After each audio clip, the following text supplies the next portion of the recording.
Okay, we're doing table 5.3. We're going to start with the triceps brachii. And the triceps brachii has 3 heads: the long head, the lateral head, and the medial head.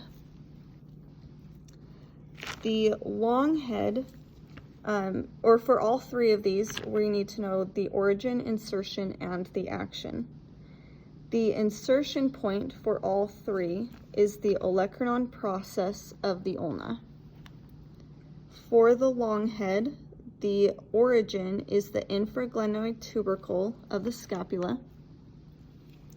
For the lateral head, the origin is the posterior shaft of the humerus.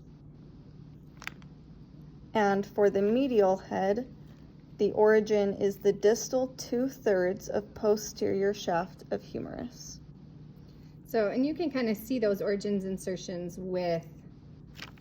as you're just looking at where they're going, where they're coming from, etc. The action of all 3 of these is extends the forearm at the elbow joint, and the long head assists in extension of the arm at shoulder joint. So you notice that this crosses to the olecranon process of the ulna, which means we're crossing the elbow joint. So as this muscle contracts, it's pulling this arm back, which makes sense how that extension can happen. But as this muscle contracts, it's also saying that it can extend the shoulder this way. So it's just shortening that muscle in 2 different spots. The last muscle we have for table 5.3 is the anconeus muscle.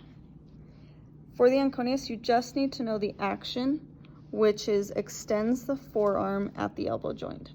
So same action as our tricep. You can kind of see it's rested here on this lateral aspect next to the olecranon process. So kind of next to it. And let me show you on the supine cadaver. It's a little easier to see.